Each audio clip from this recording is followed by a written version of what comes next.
All praises to Yahweh, Ba'ashem Yahweh Shai, Ba'ashem Rakah Kwadash. Double honors to the apostles and the elders of Great Millstone, and Shalom to the elected nation of Israel. And this is going to be a video on the whole dating thing that's going on in this world and how women asked for certain things regarding it, right? And now that they're starting to receive these things, they are still complaining because they was asking for power in somewhere that they do not deserve power, right? And some people might think this is arrogant to say, but I'm gonna say it anyway, right? Women asking for power over men is like us asking for power over the Messiah Yahweh Shai, right? And it's like Yahweh Shai asking for power over the Heavenly Father Yahweh. The order has been set in the heavenly realm. It goes Yahweh, Yahweh Shai, the Israelite man, the Israelite woman, then the Israelite child. And then if the Israelite child has a pet or whatever hierarchy the children have amongst themselves, right? It's not no thing where the Israelite woman's supposed to be above the man. And when you change the order of one thing, it ruins everything else. Because if there was some hypothetical scenario where Yahweh Shai was above Yahweh, the world would be ruined. And if there was some kind of hypothetical scenario where the woman ends up above Yahweh Shai, this society is ruined, right? You have to have the order set as what it is. And women have asked for, they asked for certain things in regards to men and they received them. But then now they're still complaining, man. Right? Now, let me go to the scriptures. And this is a scripture that we always go to when we talk about this topic. Isaiah chapter 32 and verse 9. Rise up, ye women that are at ease. Be troubled, ye care. Be troubled, ye careless daughters. Let me read it again, Salakia. Isaiah chapter 32 and verse 9. Rise up, ye women that are at ease. Hear my voice, ye careless daughters. Give ear unto my speech. Right? And let me read verse 8. In fact, but the liberal deviseth liberal things, and by liberal things shall he stand. Rise up, ye women that are at ease. Hear my voice, ye careless daughters. Give ear unto my speech. Many days and years should be troubled, ye careless women, for the vintage shall fail. The government shall not come. And women actually expected in their world, they expect this like that. Only the kinds of men that they find attractive, right, are going to approach them and give them be honored with paying for all of their bills, regardless of whether they're a single mom, regardless of whether they're actually attractive as the man is himself, right? Regardless of whether the woman actually broke herself, he's going to be rich every time and always be honored to pay her bills. And if she don't want to be with that guy no more, there's going to be an equal equivalent of quality man in a different race or of the same race that's always around the corner to keep that man on his toes so that he knows he's got the so-called prize. This is what delusion they have in their mind. But that's as delusional as us as men thinking that we can just go up to any woman that we find attractive in this world, say, what's up, babes, and we're going to take her home that same night, that same very hour, and do what we want to do with her, and then cast her away, and then do the same thing with the next woman the next day. That's as delusional. In my mind, that's about the same equal of delusion that these women have, where they think that men are supposed to chase them around. To then when they finally, if they do get the woman, now the prize that they win is having to pay for every single thing that woman was previously paying for herself, and every single extra thing that she's gonna want you to do now, because if you're only paying for what she could already previously do in her mind, this is how they're thinking. Well, that's not enough. Even though it would allow them to have all the money that they used to spend on themselves, now you're spending it, but now they've got all that money spare. That's not enough. Now they want you to buy some extra things on top of that. They don't want to use the spare money that they've got available for you buying the things that they used to buy for themselves and be like, okay, now with that money, I'm going to do whatever I want to do with it to help myself a further way. No, they want you to pay for the extra thing that they was going to use the disposable income for. And if they could, they want to never use their disposable income on themselves or you. That's the kind of way that they actually think.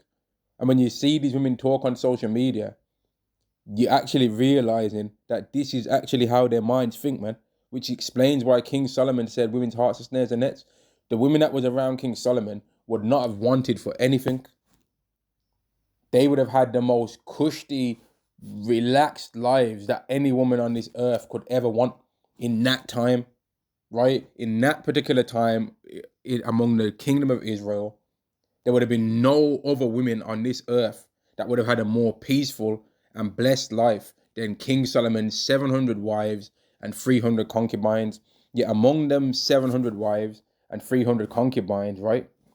How many of them were righteous? How many did he say was righteous? Because from what I remember, it was zero. And let me see if I can find this. Because I'm trying to go back in time right now, man. This is 1 Corinthians chapter 11 and verse 3. In fact, let's start at verse 1. 1 Kings chapter 11 and verse 1. But King Solomon loved many strange women, together with the daughters of Pharaoh, women of the Moabites, Ammonites, Edomites, Zidonians, and Hittites, of the nations concerning which Yahweh said unto the children of Israel, ye shall not go in unto them. Now, this is not talking about heathen women in general. It's talking about the Canaanite women that he would dealt with, right? But he had Edomite women too. So all you people that want to try and make out like, oh, you can't date a so-called white woman. You can't date a mate. If a fine so-called white woman slid upon a lot of you brothers that are saying that, yeah, and no one could find out about it, and only Yahweh and Yahweh Shai would know, and you and that woman, and you knew she weren't going to tell no one. You'll do it. Don't lie. And if you want to, if you want to get on your high horse and say, "Nah, I wouldn't. I'm a strong. I'm a no cowards Hebrew, brother. I'll never do that, brother. I'll never deal with one of these Edomite savages." Okay, you're prepared to still carry on saying that you're gonna get the chance from now until 1,000 years of the kingdom of heaven to prove that, right? And if in that 999th year you deal with an Edomite, well, then you was being a hypocrite now. If you start thinking, man, so if you're telling me if I don't deal with one of these Edomites, right, in the whole years of the kingdom, then I'm never going to get the chance after they get Obadiah 1 and 18. Let me just secretly deal with one. So after you finish, a brother might show up and be like, you see it there. And he was talking all that agrees in the previous ancient times before the kingdom came, and you was talking, still trying to be on that. I'm still not going to do it, even in the kingdom. But then now look at you. You did it now, though, ain't you? And they're going to remind you on how you was being a hypocrite, man. All in the times of infinity in the kingdom. Every time they see you, they might just bring it up. Remember that time you said you'd never deal with an Edomite and you did it anyway? Remember that. And you're going to have to hold that one, man. If a fine Edomite woman rolled upon some of you people that say all that, you would deal with one. And let's forget the Edomite woman, because she ain't the only woman that's not an Israelite. If a fine any other woman nation, a Chinese woman that looks fine as hell, a Filipino one, right? An Ishmaelite one, an Elamite one, I think you'd be convinced, mate. If she looked better than an Israelite woman, I think you'd go for it, mate. If a Ethiopian woman came up, because an Ethiopian woman can look exactly like an Israelite woman, right? So what are you on about, man? King Solomon did, and it's not even about, like, we ain't on no worshipping no heathen women around here, because some people really might actually never deal with a heathen woman in this life or in the kingdom. They might be people that do that, and that's up to them. That's up to them, man. They can do that. There literally could be some Israelites that in the whole time of their infinity on this earth, right, they don't deal with a heathen woman ever. But here's the thing, though. If at any point in the time of infinity, meaning forever, they decide to change their mind and deal with a heathen woman, they haven't did anything wrong, right? They have not. But there might be people that genuinely, in the whole time of being an Israelite infinite lifeline, will never deal with a heathen woman. That's possible, right? But if they change their mind, that's their business. They would not have did nothing wrong, man, right? But that could happen, right? That could happen. But it's like saying, oh, in the kingdom, I don't like grapes, right now in my body now. So in the kingdom, I'm never gonna eat grapes. You might eat grapes, man. There's gonna be different grapes that might be like, man, these grapes taste different. You might have a nut allergy right now, but in the kingdom, that nut allergy that you've got is gonna disappear. So then the things that you couldn't eat now because of certain body problems, or I can't eat dairy because it just runs right through me like liquid. Well, in the kingdom, that's gonna be cleansed, bro. And you will be able to eat those dairies. You'll be able to eat cheese if you want to eat cheese, right?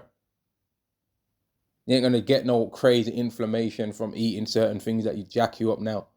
But anyway, verse 2, of the nations concerning which Yahweh said unto the children of Israel, ye shall not go into them, neither shall they come in unto you, for surely they will turn away your heart after their gods. Solomon clave unto these in love, and he had 700 wives, princesses, and 300 concubines, and his wives turned away his heart. So he had a whole bunch of women, right? Princesses they were, and yet he couldn't just relax and not be wicked. He said, among 1,000 women are found that none were righteous, and these women were princesses. So they would have been brought up in a completely different way to what these raggle scraggles these days that are on the madness are coming up with. And yet still, they couldn't be righteous, man. They still found a grievance. Just like how most of the women in this world, they find a grievance, man. They can't just be a good woman to get what they want out of men. They have to try and manipulate what they want men to do for them. So I don't want no men to come up to me, right? But then they're talking about a certain type of man that comes up to them that they can't stand. But here's the thing, if they leveled at themselves just by going to the gym, right? And this is the main thing that a lot of you Israelite women are not prepared to do. And okay, let's say you don't want to go to the gym. Buy a kettlebell. Buy a kettlebell and buy a few dumbbells in your house. Turn on your TV to watch something besides Real Housewives, right? And put it on the YouTube and find a YouTube fitness channel woman and see if she's got any workouts on there. And if she's got a physique that you think, oh yeah, I wouldn't mind my physique looking like that. And watch the videos that she does and the training that she does in your house for like half an hour. Maybe 4 times a week. That's 2 hours of training exercise. And minimalize your calories a bit less than what you're currently eating, because obviously eating too much. And then you'll realize that you start to lose weight, and the kind of men that would feel confident to come up to you would change, right? Or even if the same men that used to try and like you would still say things, other kind of men are also going to. But you women don't ever think, man, maybe it's me that's making these kind of men that I don't think are anything feel confident to come up to me. Maybe it's that you're actually on a much lower level than you think you're actually on. Maybe you think you're way higher than you actually are, but your level is actually low. And the kind of men coming up to you is actually your lane, but they don't want to consider that. But then at the same time, they're not prepared to wear a head covering and cover up in modest apparel so that men can't see what's round and what's not round and see what's firm and what's soft. They're not prepared to do that though, are they? They're not prepared to really put measures in place so that no man can see any of your body. Because some of you don't have a face that's of a high enough quality to gain men's attention that way. Your face is hard as hell. But then even if your faces are beautiful, it's supposed to be for your husband. But you women don't understand these things. You want to be able to have attention from every single person, but at the same, you want the men that you don't think are, you use the men that you don't think are attractive to boost up your ego. Once the men that you do think are attractive cast you away, then you try and get an ego boost off the men that you don't like, and never consider what mental damage that might be doing to those guys, but always want to try and cry about what mental damage you think you've received from men's hands, right? The men that you don't like, you don't consider what you do in order of madness that you do to them and using them as just to them. But you always want to cry about what you've did, what you think men have did to you though. Because you don't have no empathy, man. And then a lot of you men are going to expect empathy from men when all hell breaks loose, and you're not going to receive none, a lot of you. A lot of you are not going to receive no empathy, man. Right? You ain't going to receive no empathy or any sympathy. Ecclesiastes chapter 7 and verse 26, and I find more bitter than death the woman whose heart is snares and nets, and that's what a lot of women do. Their whole thing is about manipulating. When they go outside, dress a certain way, just know that they don't look like that, man. Now, every now and again, let's be real, man. Let's be real. Every now and again, there's a certain woman that you see in the body like, raw, bro. And you can tell that she really does look like that, right? She actually really does look like that. Her body actually really does look like that. And nothing ain't going to drop if the clothes was removed. But here's the thing. So what, man? That don't mean that she's getting into the chariots, neither. And that don't mean that in the Heavenly Father's eyes, she deserves any less rebuke than anybody else. That don't mean that she didn't fall short of the glory of Yahweh B'Shem Yahushai, just like several other people on this earth, man. Right? And her hands as bands, whoso pleased of God shall escape from her, but the sinner shall be taken by her, man. Sinners are taken by those kind of women that they set snares and traps. A lot of men in this world, even, they think that when they get with a lot of these women some of the time, that it was actually his idea. Oh, I chirped the thing and I got the digits. I mapped it off. I went in there with game, flavor and flow. I had the whip. I had this and I had that. I got her. No, you never got her. She got you. That's the thing. She got you, man. Because if she says she don't want you, you can't get her. She got you, bruv. Right? But then you did get her. But really, it was her idea a lot of the time, man. Really, it was the woman's idea, and she's seen you coming a mile away. Because from the time that these women actually even go through puberty in this world, they're having all kinds of men throwing attention at them. And they learn all different kind of tricks of the trade to try and manipulate men. They learn things, man. If there's any men out there that they have daughters, they'll start to see the change. They'll be like, my daughter's trying it, bro. She's thinking she's slick right now. They'll see these things. If you've got any people, any brothers out there that you've got sisters, and you realize how you started to see your sister start going on different when she started becoming around those ages, the 13 and all that. And you see how the things that they do to men around them, how they're manipulating them, and how it seems like they chop and change out boyfriends on a regular. And that's before they've even finished school, man. And then they go college and all, and you be like, right, you see. And some of us, even we've seen our moms do these things, man. Either to our dad or to other people. It's not your idea a lot of the time with these women. It's their idea. They saw you coming, pretended like they couldn't see you, did that little thing where they hike up their trousers. Because they're like, man, I don't think you got a good enough look. And I'm gonna give you a real glance. I'm gonna show you the real shape. So let me pull up these leggings, or pull up these yoga pants, or pull up these jeans. Let me make sure I got this fragrance on me, and I'm gonna make sure that I walk just close enough past you so that you can smell it.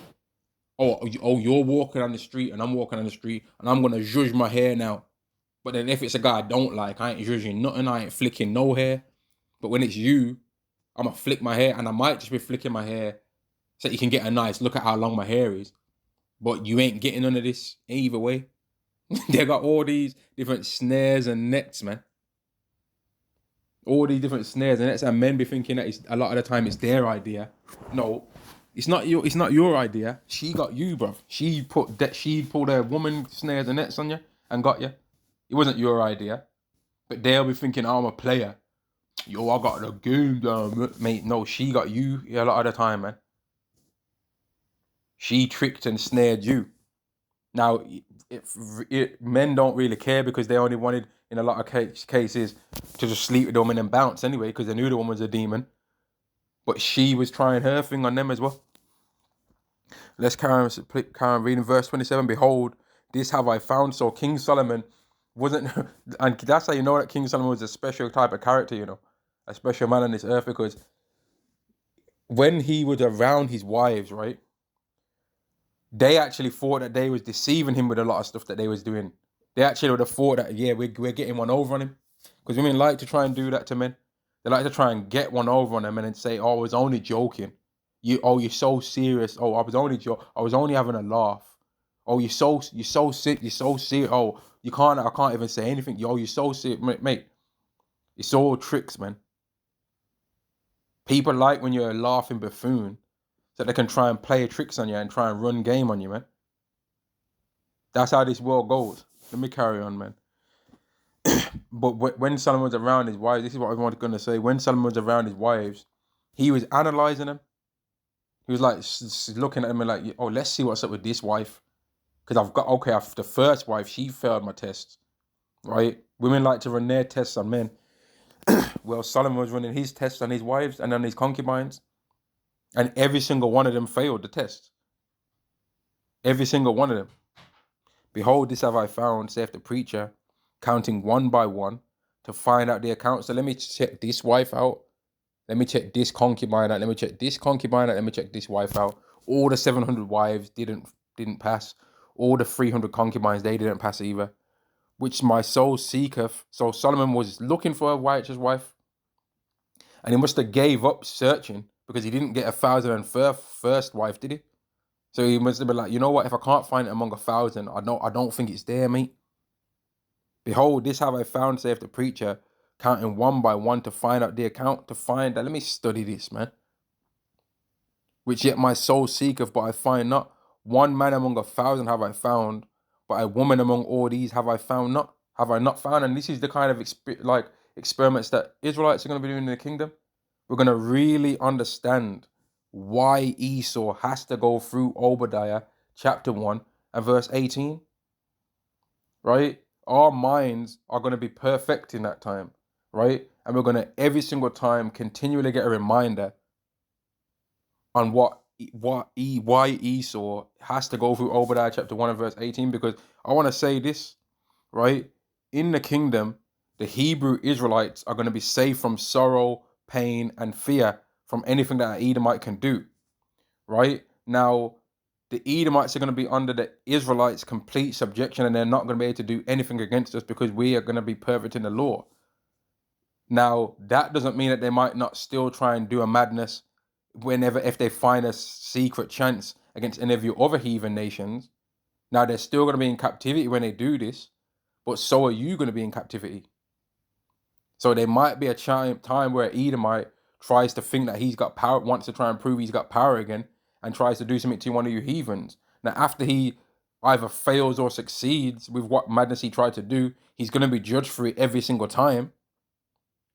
Every single time an Edomite tries to do anything evil to anybody on the earth in them 1,000 years of captivity, which he definitely will, he's going to be judged for it every single time. And yet, that's still going to be a reminder on why he needs to go through Obadiah chapter 1 and verse 18. But he's never going to stop being an Edomite because he was made to be one.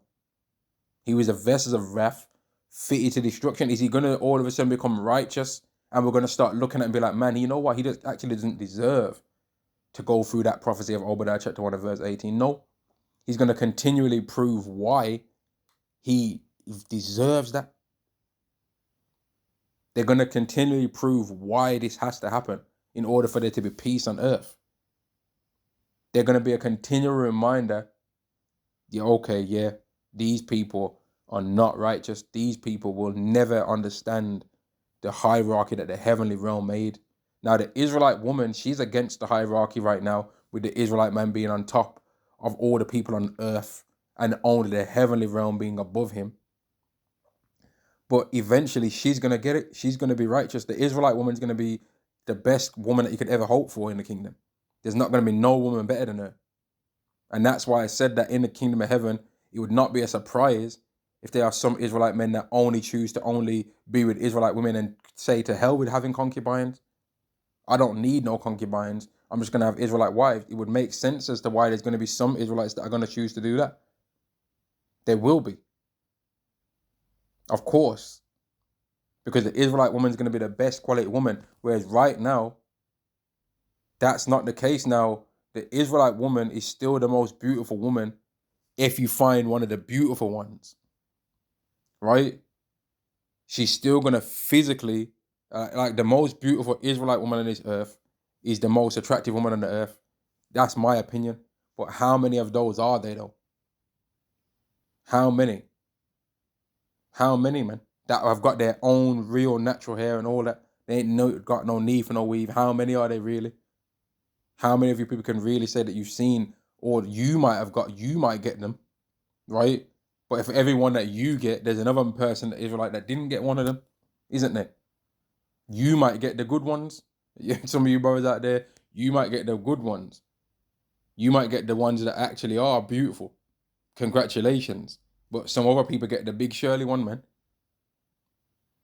That breathing heavy, sounding like Darth Vader, bruh. Now, to be fair, just because you're an Israelite woman that's overweight, that don't mean you cannot be of the elect. You're just going through something right now and can repent from that and become healthier in your body even. Because something inside is affecting the outside, man. And that's the reason why you are overweight. Because it's not just about what you look like, because there's women out there that look beautiful and attractive and all that from plenty of different nations, especially from the nations that are heathens, right? But they ain't getting under the new covenant though. Just because you're a beautiful woman, that don't mean you get under the new covenant. A beautiful Edomite woman, does she get under the new covenant? No, she's an Edomite. Is she exempt from Obadiah chapter 1 and verse 18? No, she's not.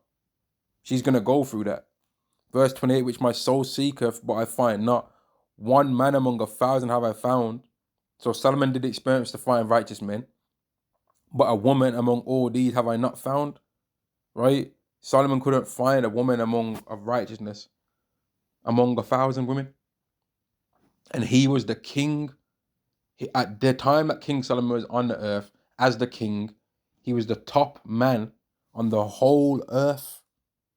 And that's why sometimes, man, when you see these men out there that they do these YouTube channels where they got all these women coming up to them and the woman's slipping her phone number to him, but she's got a boyfriend and all that, but they're attractive. And you're thinking, man, this guy's just winning in life. He's got all the women. All the women come up to him and they just love him. Mate, he ain't even winning really like that because the women that he's getting access to are wicked anyway.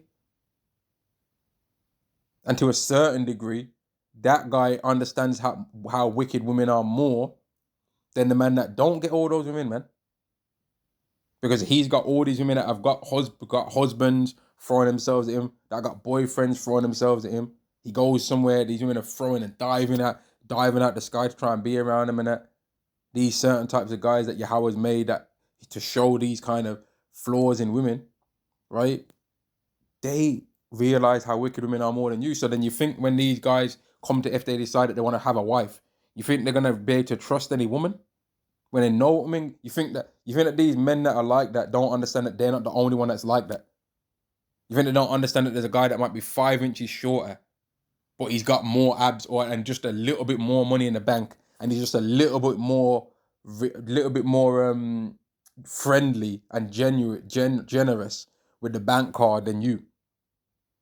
So she'll be like, well, 5 inches in height don't mean nothing if I'm getting an extra 50K to spend on me in a week or a month. So I'm gonna go to that guy.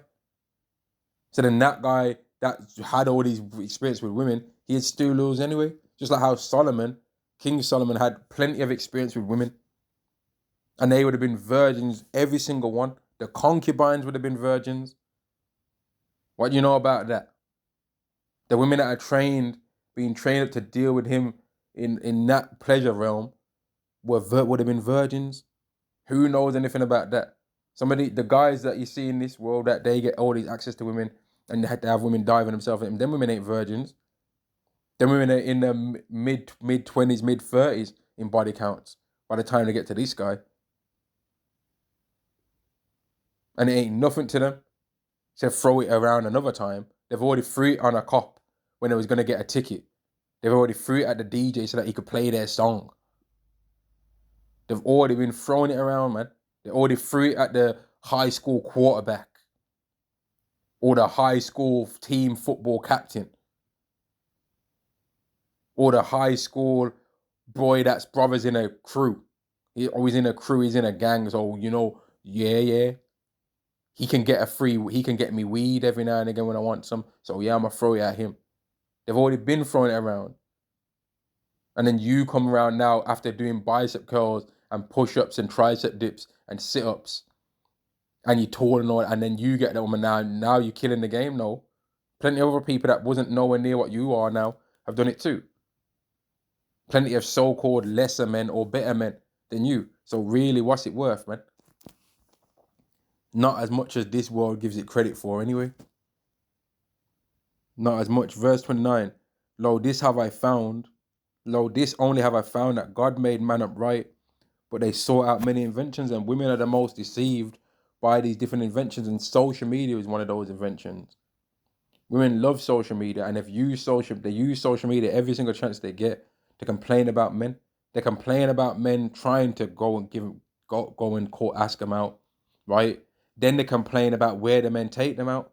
So then the men say, you know what? I'm not gonna ask you out, and I'm not gonna take you out anywhere either because I'm not asking you out, right? Then they complain about that.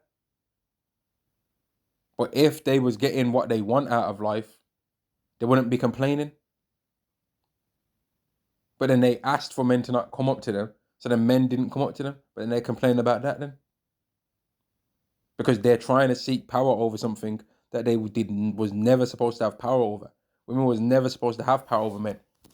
But they cried about this and cried about that, and now that they're getting just a little taste of it, they ain't even really gone through nothing, man. I still need to look up and see whether that EBT thing actually did get taken away, right? But these women cried and complained over so much, and they're just getting a little taste of their complaints now being fulfilled, and then people actually listening to what they complained about, and they don't like it.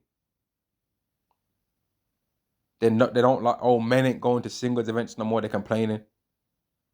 Men are going to other countries to get women, they're complaining. Why are you complaining about that for?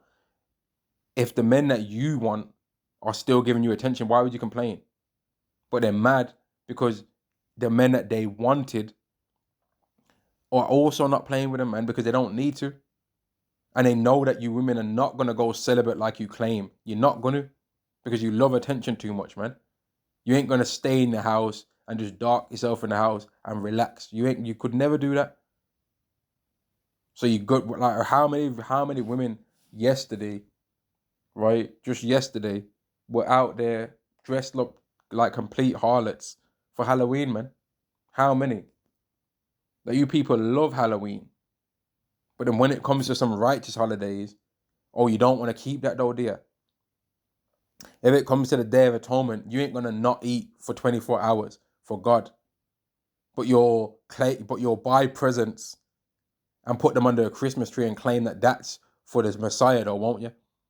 You're buying presents for yourself to celebrate the Messiah's birthday. Yeah, okay. Yeah, right. Yeah, right, man. You're buying you're making sure that you get the right in a. You people are lush, man. You people really are despicable, man. You people actually really expect us to believe, and you know what? We used to believe this madness. We used to not really believe it, but justify it in our minds, because when we was wicked and bugged out, that yeah, we're gonna make lists of all the presents that we've been wanting all year, and make sure that everyone else buys them presents for us, because it's the Messiah's birthday. So it's the Messiah's birthday, but instead of thinking about what he would want, we're gonna make sure that we get from everyone else that we know, that we know all the things that we want. So I've always wanted to, let's throw some things at it's always for the boys, the men and the young teenagers, whatever, a games console. And what games console are we on now? Play PS5. So I wanted a PS5. I couldn't get it in 2024. Couldn't get it in 2023. But now I want a PS5. So because it's the Messiah's birthday, which is not the Messiah's birthday on the 25th, by the way. But I'm just saying what you people try and use as an excuse. Because it's the Messiah's birthday, I'm going to get a PS5 for myself. And the women, oh, I've always wanted some red bottom shoes. And it's for the kids as well, is another excuse. Oh, it's for the kids. So because it's for the kids, I need some red bottom shoes, or I need these clothing items and this whole list of things that I want because it's for the kids. You're the kid, motherfucker. you're the kid. Don't try to play. You're the kid that you're talking about. The kid that you're talking about it being for is yourself. Because how would something for the kids mean that you deserve this whole list of presents now, and then sulk like a little brat if you don't get the presents that you wanted? Oh, there's some things missing. You obviously don't love me then, Derek. Or whatever the hell your husband's name would be, man. You men are ridiculous. You're the biggest bunch of crybabies on this whole earth when the world's the most easy for you, especially the Edomite woman. I heard one brother bunning the Edomite woman out, and I couldn't disagree with anything that he was saying. That she's the most spoiled, bratty, princess type woman on this whole earth, and that's true, man. It's facts. Some of the most loudmouth, passive-aggressive, manipulative women on this whole earth are the Edomite woman. And she's actually got the nerve to think that she can throw the Edomite man under the bus. But how many times has she used his love and protection that he's got over her, that she knows he's got over her, that she knows he has for her, to get him to unalive an Israelite man just because she was bored? Or, oh, that Israelite man there that's been working in the field on our plantation all day, and he's been picking our cotton and doing this and doing that. Oh, I like the way that his muscles shine when he's sweaty. And you know what? I'm going to go down to where he sleeps at night. Or I'm going to ask him for help in the farm, barnyards. And I'm going to get him to mash me down. Right? And if he doesn't do it, I'm going to say he did it. And if he does it and we get caught, which I'm going to scream loud enough so that he does get caught, because I want him to die, because that actually adds extra to the pleasure for me. This is the kind of sick, just believe this, best believe this is the kind of sick way that these men were thinking in this time. I'm going to get him to be on live after this. And then they're going to, we know what they do, they chop his finger off and put it in a jar. And I want to see it in the jar. And then every time I'm going to look at that in the jar, I'm going to be like, yeah, that was Elroy. That's Elroy's one. And that one there, that's from that other slave that I did that to as well. And that one, and I've did this so many times. And my husband's stupid ass, he ain't still figured out, darling, you keep getting R-worded by all these slaves. That's the 10th one this year. Oh, I don't know, honey. I don't know why this is happening to me. Oh, really? And he don't need no excuse to want to unalive a Jake anyway. And then here's the thing with the hypocrisy of these devils, that they're such batty boys themselves, right? That they were freaking off with the men. So the Israelite man, like the Israelite woman caught hell in Atlantic slave trade, but best believe the Israelite man was catching more hell, because he would have been getting freaked off on by the men and the women. And here's the thing though, we know how the Edomite woman's LG free to herself. So she would have been doing a madness to the Israelite woman as well, man. And these people that worship Satan, just imagine the kind of things that these people that worship wickedness would have been able to do when they have complete power over you, man. Just look at the things that they get these celebrities to do right now in Hollywood. So what the hell is they getting Israelites to do in the Atlantic slave trade, man? Can you even imagine? Can you even imagine the darkness that they went through? And yet after they get out of it to that level, people are saying, get over it. You never was one this and that. But them people would have had to raise their children while they was going through all of that. You think you can be a good parent while going through all of those things? Obviously not. So it trickles down, man. To the point where the descendants right now are still damaged. And then you people have got the nerve to say you're fatigued by them. They're fatigued by you. And then how disgusting the Israelite woman is right now, that's a result of Esau as well. And the things that he did. And yet the Israelite woman is not going to be blameless for that. Verse 11, tremble you women are at ease. Be troubled ye careless ones, strip you and make you bare, and gird sackcloth upon your loins. They shall lament for the teats, for the present fields, for the fruit, for vine. And a lot of you women are going to be longing for the times where you was able to just get attention from men. Because, like, in them times, man, where, like, and I didn't have a name for it before, man, but I've realized that there's actually a name, a worldly name for what I was for what I was experiencing and seeing that happens in this world, man. And it was that every single time around the winter and the autumn, when things start getting a bit more seasonal, women start to change up how they treat men, man. And I know you brothers out there can sense that too. And I didn't know what it was, but it's actually called cuffing season. Now, I'd heard the cuffing season thing before, But if you look up cuffing season, CUFFINGSEASON, right? If you look it up, it is a time period where women find a man to be with over the colder months of the year, from like October, which it said when I was looking up, and this was an actual thing that you can actually study and see that it's actually got a criteria to it, man. From like it really begins from like September. Women go out of their way to try and start picking between all the men in their friend zone, all the men in their DMs, which one's the best and all that, right? And then from like October, November, they start trying to be like, okay, this is my man now. But they're not really wanting it. They don't really think it's their man. They're just like, this is the guy that I'm going to take around my family and have buy me some presents for Christmas, so-called Christmas and that, from like November, December, and I'm going to still stay being with him leading up to like February. And it kind of ends for the Valentine's Day. So they've already planned it in their mind, the plan on getting this man to still be with them for Valentine's Day, but they're going to leave him. But how can they guarantee that? Because they'll stage an argument and stuff like that. And that's why it goes into the Bible, how women's hearts are snares and nets. Their heart snares and nets, man. And then women that are in relationships, when they hear about other men doing these kind of things, they'll start thinking, man, I want to do some of that, a lot of them. Oh, I want to do that, because sometimes when they're walking on the street, they might see a guy and he outwardly appears like, oh, this guy is just a way better guy than the guy I'm with now. And I'll imagine, and they start imagining what life would be like with him, which it might not be nothing like that. The things that they're thinking that the man is and imagine that he is in their mind, more than likely are not even true. But it doesn't matter. They believe it's true though. And that's why this society is through. And I was listening to a video that one of the apostles made about how social media has destroyed the dating world, and it has.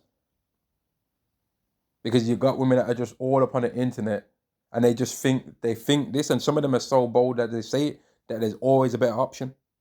Some of these women actually believe that there's always a better option, but they don't think, oh, there's always a better option when it comes to them. No, they think there's always a better option when it comes to you. They think there's always a better man than what you are out there, because his social media representation is good. But here's the thing, and I was thinking about this yesterday when I was listening to that video that the apostle did. I was thinking, man, it's not that difficult to stage that your life's good online.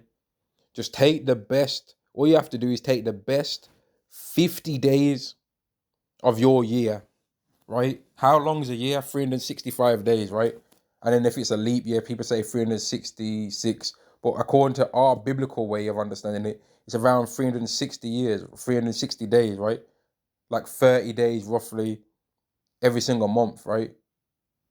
But if you take the best 50 days of your year and take 10 pictures of high quality every single on those 50 best days, right, and put that on a social media account, that would be 500 posts, wouldn't it? That would be 500 posts.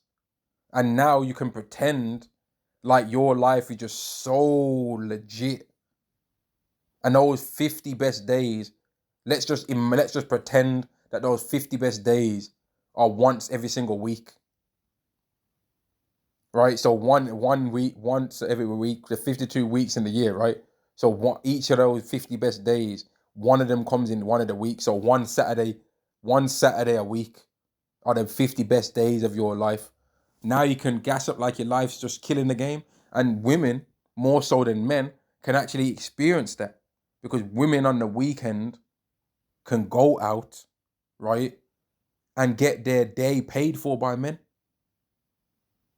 So a woman can go out on the Saturday of the first week of January, second week of January, third and fourth, then the same thing for February, and then the same thing for March, April, May, June, July, August, September, October, November, December, and take 10 pictures every single day of those Saturday weekends and post it online. And then if you look at it, oh, wow, isn't her life amazing? Isn't it great? Isn't it grand? But really, what about the other days of the year, man? What about the other days of the year when you're killing up yourself, man? When you're killing up yourself, straining at them 5 days of the week, 6 days a week, where you just can't stand anything that's going on. But you're at a job that you can't stand. You're going to put that online as well. You're gonna put online when you was at the doctors getting tested for an STD from all the farting you was doing. You're gonna put that online. You're gonna take a selfie of what your undercarriage looked like after you got that STD. You're gonna put that online. I don't think so. You know what I mean? You're gonna put that online. You're gonna put it online, the pH levels that your doctor told you had after they tested you. You're gonna put that online. You're gonna put your pH balance values online. No, you're not, are you? You're gonna put it online when you fell asleep drunk, vomit on the toilet. You're gonna put that online. No, you ain't. You're just gonna put the best of the best in it. And in that situation, that scenario that I gave, that'd be 500 posts every single year. If you just put the best 50 days of your life online and take 10 pictures a day, that's 500 pictures, man. That'd be 500 pictures. Or a picture of my lasagna bowl from one angle, then another picture, and then a picture of one of my drinks, and then a picture of one of my desserts, and then another picture of me dancing in the crowd here, and then another picture of me dancing in the crowd there, another picture of me getting ready. That's easy to try and do, man. That's easy to do. If you really cared about doing that thing, any of us brothers could do that too. We could all do that. Pretend like we're killing the game. Pretend like we're happy, stage a picture, and then do them dumb fish lip smiles or whatever the man smile is. You do a little hand signal and all that, and pretend like we're killing the game. Oh wow, your life's so, mate. Yeah, of course. Just like these celebrities. Are they putting like Drosky or whatever his name is, man? That fat demon. He's doing skits on Israelites, right? How about you do a skit on what they made you do to get famous? How about you do a skit on that? Do a skit on that, man. Do a skit on what you've had to do to stay in the limelight. Do a skit on that. Yeah, do a skit on that for once. Do one skit on that, on what they made you do, and what things they've made you do to try and be in the fame world. Do a skit on that, bro. Why don't you do a skit on that? Do a skit on that. Since you want to be Mr. Funny Man, how about you do a skit on what they made you do behind the scenes when no one was looking? Do a skit on that. Yeah, since you're such a good at jokes, tell some jokes about what they've made you do behind the scenes. That you, when you look in the mirror, are disgusted with yourself. But instead of accepting how wicked you are, you want to try and make jokes on everyone else. No, do a joke, some jokes on that, man. I'd want to hear them jokes. Since you want to be funny all the time, do some jokes on that. You're going to laugh at your own heritage at being an Israelite and think that that's funny. What's funny about that? Like, what's so funny? And it's my opinion that mocking the Hebrew Israelites has become the new black man in a dress. Because all these people that are so desperate for fame, they all want to try and laugh at the Israelites all the time, man. And then they still just become own, like you had these Anton Denners and these Fugazi. You're still just a YouTuber anyway. You ain't really deep in the game. You ain't really going to be accepted into the level that you want to be accepted into. You're still just a comedian. Like, you still ain't really nothing. You ain't really, you know what I mean? You really ain't in it like you think you are. Because notice how none of these people can say that the Israelites are wrong, really. They'll say they know the Bible, but even the devil know the Bible. Do you know it though?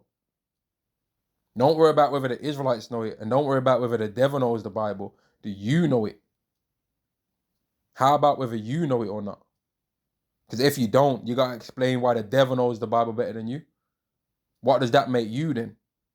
If the devil knows the Bible better than you, the devil knows the Bible, the Israelites know the Bible, and you don't rate the devil, and you don't, so you claim, and you don't rate the Israelites either. Okay, so how comes the devil knows the Bible better than you? You gotta explain that. Very interesting, if I might say myself. Verse 11, tremble you women that are at ease, be troubled ye careless ones, strip you and make you bare, and go to sacrifice upon your loins. Now I already read this. I want to go to this scripture here. Because this whole male against woman thing is starting to become boring, man. And women are not going to win it, by the way. Just the fact that women are complaining that men don't come up to them shows that they're not nowhere near as confident as they would like to make out. They're not nowhere near as confident. And it to me, it's hilarious when I'm just out in public or whatever, or I see women that see a man that they find attractive and they don't have nothing, they don't say nothing to him, they just be weird. They might giggle when he's going past or whatever, or they'll try and walk in a man's way. When women like, they're trying to walk in his way, they literally had no need to walk 5 meters across the street, the pathway, to get in front of his way, but they'll try and walk in his way. Oh, sorry, you're being a weirdo. Right? They'll giggle and all this. They'll just keep staring at him. Like when you see these women on TikTok saying that the men are just staring. I'm tired of men just staring and they don't say anything. You're staring at him. You hypocrite. The reason why you can see he's looking at you is because you're looking at him. Because if you wasn't, you wouldn't see him looking at you, would you? But you're so arrogant that you think that he's every single thing that you want and desire, but he's still got to come up to you to prove his confidence. But you don't have to prove. You don't have to come up to him to prove that you really actually like him, though, dear. And then you women think you're slick because you've got a rule in your mind where whoever asks the person out on the date has to pay, right? That's your women's rules, isn't it? So you'll be like, well, men ain't asking women out on dates no more. Yeah, maybe they're caught onto that trick and they're like, well, I ain't paying. I don't want to pay for the date. And maybe they've realized that actually I don't have to pay on the date. Because what some of you women don't understand, right, is that men will be friends with men that women don't think is that top guy. But the so-called top guy can have big friends with men that women don't think's that top guy, and they'll get stories about what happens with women through those men. So they're realizing, oh, so this woman goes around saying that men have to make this and make that in order to get a chance. But my boy Rel, right? My boy Rel over there, he never had to do none of that. And he said that she bought him the same food that she was trying to ask men to buy her. Oh, so that standard ain't real then. So I'm not buying it neither. Some of you women don't actually understand that men have actually ended up in situations, right, where they both have slept with you as a woman, and and this is disgusting, by the way, but I'm just putting it out there that these kind of things happen. There's situations in this world where 2 men or 3 men or 5 men have all slept with the same woman, and she thinks that none of them don't know about it, but it comes out that they have. And then they'll end up sharing and going through the text messages. And I'm not personally even saying that this is me, but these are the kind of things that happen in this world, man. Right? So then the men will be like, well, okay, so let's look at the text messages that she sent all of us, and they'll look at the dates and be like, oh, so on that day when she said she couldn't come and see me, and she couldn't come and see him, she came to see you. Oh, but I was saying I was going to take her here, and he was saying he was going to take her there, but you said, yo, girl, come to the crib, I'm alone right now, and she came. So obviously you're the guy that she really likes. And on the text it said, yeah, and she said, yeah, I'm gonna bring food. And then she sent back a text to this guy, like, oh, sorry, I can't make it. My nan's house is burnt down, or whatever excuse she came with. Oh, I'm sorry, she sent her other guy back, oh yeah, I'm sorry, I can't make it. I'm washing my hair right now. And to the other guy, she just ghosted him and didn't say nothing. So that's the guy she really don't have no respect for. But and they'll get this experience from this stuff, man. And they're starting to realize that you women are not genuine people. They're starting to realize, man. But you women didn't understand these things. But the social media that you've used to gain attention, you've gained all kinds of attention, good kind that you've been able to use to your advantage, and the bad kind that makes men realize that you're full of it. But you only cared about that it was attention in general.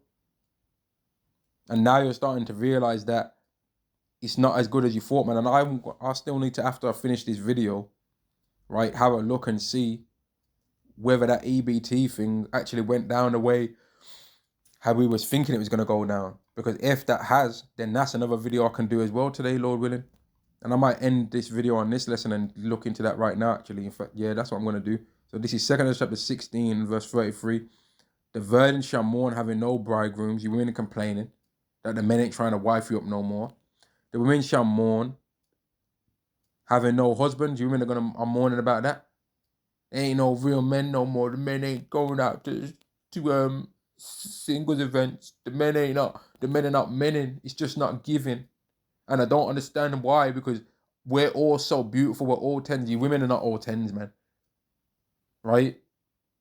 The women that could even be considered a 10 in this world is very rare. It's very rare.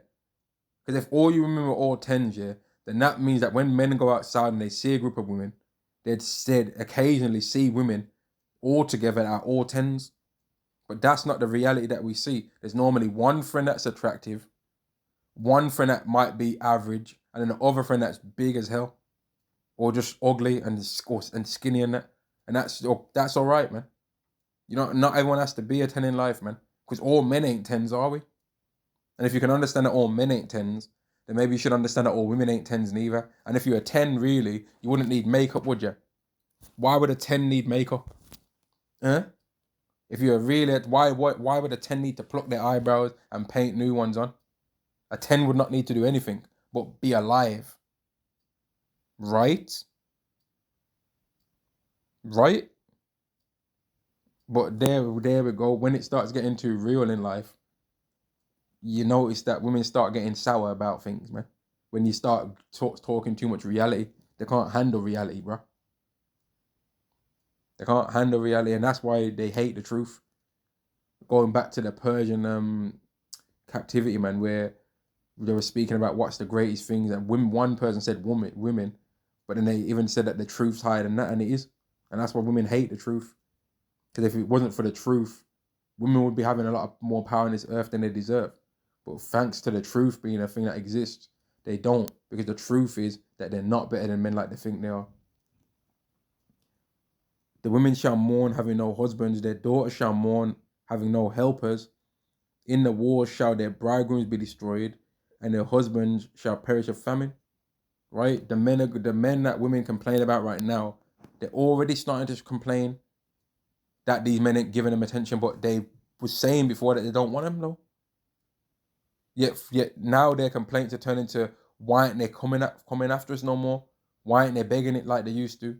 Oh, men ain't real men no more. But you said that you wanted something else from the men. So now only the real men should come up to you.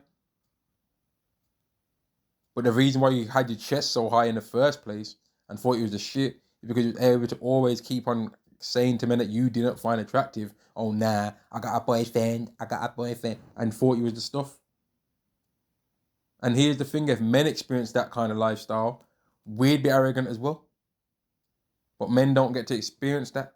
Men actually have to be worth something for real in order to get that kind of stuff, man. And that's why the men of the elect of Yahweh Ba'Shem Yahweh Shai, the elect of the nation of Israel, they're going to get their day of getting to cast their women and be like, yo, what do you bring to the table? When all hell breaks loose, man, they're going to get their chance. They're going to have their pick of what they want to have as wives, taking them into the kingdom, man. That's going to happen. But I'm going to end this video there because I need to look up and search up that and see what's up with that EBT thing anyway. And if that happened, Shalom to the elect, Shalom.